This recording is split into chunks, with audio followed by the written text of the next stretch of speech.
Myths and Legends of Our Own Lands. The White Mountains. From times of old, these noble hills have been the scenes of supernatural visitations and mysterious occurrences.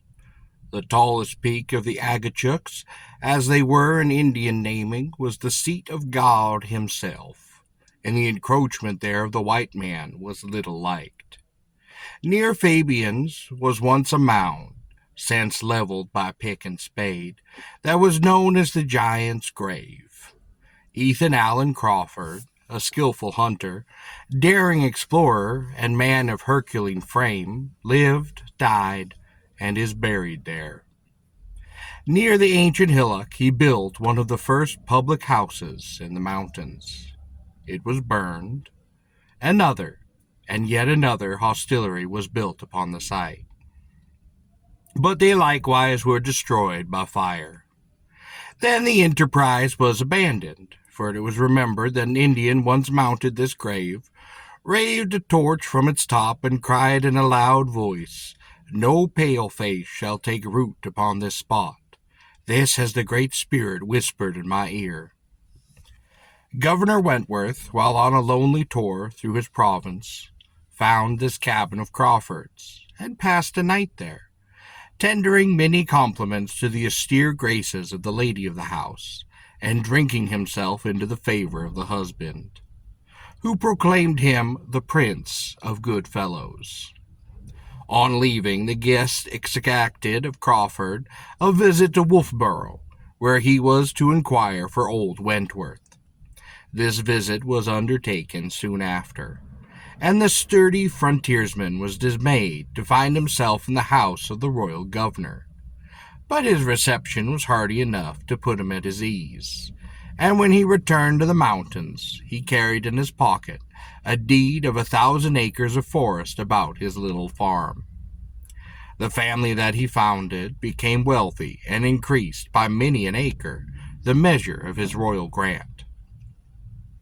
Not far below this spot, in the wildest part of the Notch, shut in the walls by rock thousands of feet high, is the old Wiley house. And this, too, was the scene of tragedy. For in 1826 a storm loosened the soil on Mount Wiley, and an enormous landslide occurred. The people in the house rushed forth upon hearing the approach of the slide, and met death almost upon their door. Had they remained within, they would have been unharmed, for the avalanche was divided by a wedge of a rock behind the house, and the little inn was saved. But 7 people were known to have been killed, and it was rumored that there was another victim, and a young man whose name was unknown, and who was walking through the mountain to enjoy their beauty. The messenger who bore the tidings of the destruction of the family was barred from reaching North Conway by the flood in the Saco. As he stood at the brink of the foaming river, and rang a peal upon a trumpet, this blast echoing around the hills in the middle of the night roused several men from their beds to know its meaning. And the dog belonging to the inn is said to have given first notice to people below the Notch that something was wrong. But his moaning and barking were misunderstood, and after running back and forth as if to summon help, he disappeared. At the hour of the accident, James Wiley of Conway had a dream in which he saw his dead brother standing by him. He related the story of the catastrophe to the sleeping man, and said that when the world's last knell sounded, they were going for safety to the foot of the steep mountain. For the Saco had risen 24 feet in 7 hours, and threatened to engulf them in front. Another spot of interest in the Notch is Nancy's Brook.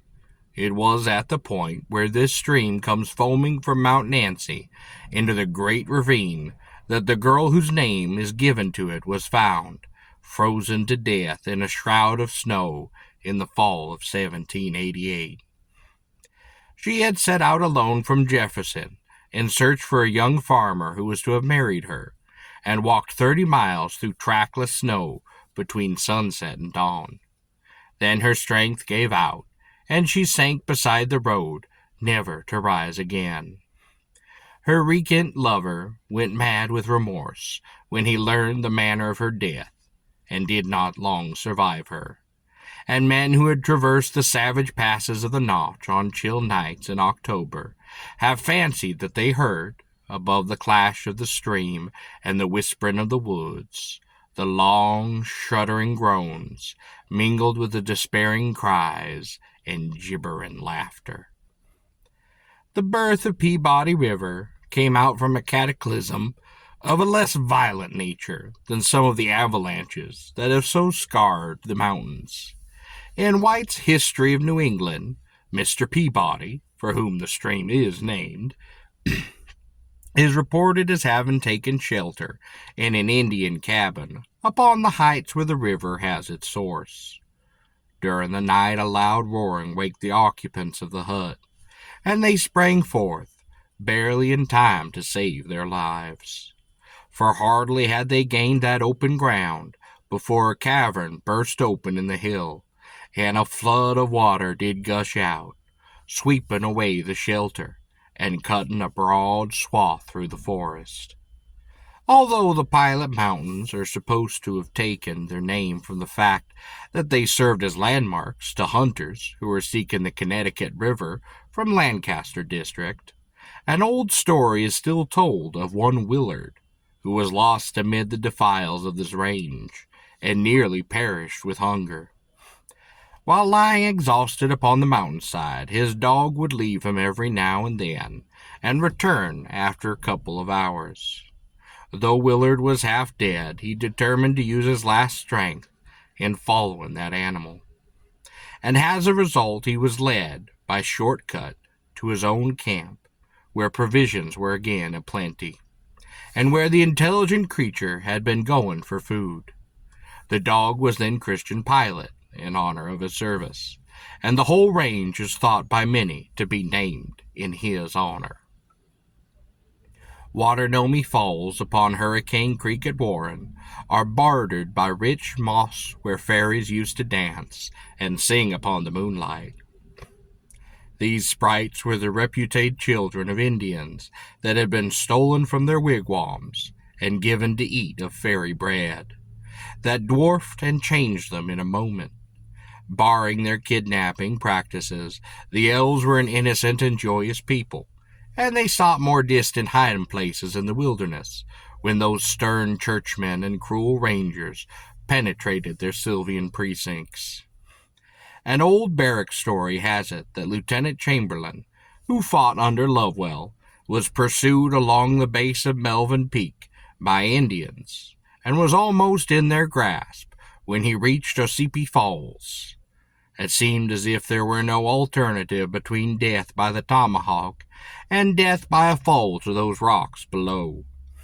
For the chasm here is 18 feet wide, but without stopping to reckon chances, he put his strength into a running jump, and to the amazement of those in pursuit, and perhaps even to his own surprise, he cleared that gap and escaped onward into the woods. The foremost of the Indians also attempted the leap, but plunging to his death in the ravine. The Eagle Range was said to be the abode, over 200 years ago, of a man of strange and venerable appearance, whom the Indians regarded with superstitious awe, and never did try to molest. He slept in a cave upon the south slope, and ranged the forest in search of game, muttering and gesturing to himself. He is thought to be identified with Thomas Crager, whose wife had been hanged in Salem as a witch, and whose only child had been stolen by the Indians.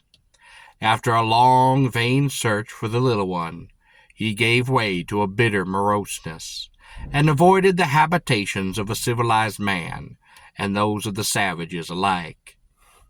It is a satisfaction to know that before he died he did find his daughter, though she was the squaw of an Indian hunter, and was living with his tribe upon the shores of the St. Lawrence River. Those had been Tales of Our Lands, Tales of the White Range Mountains.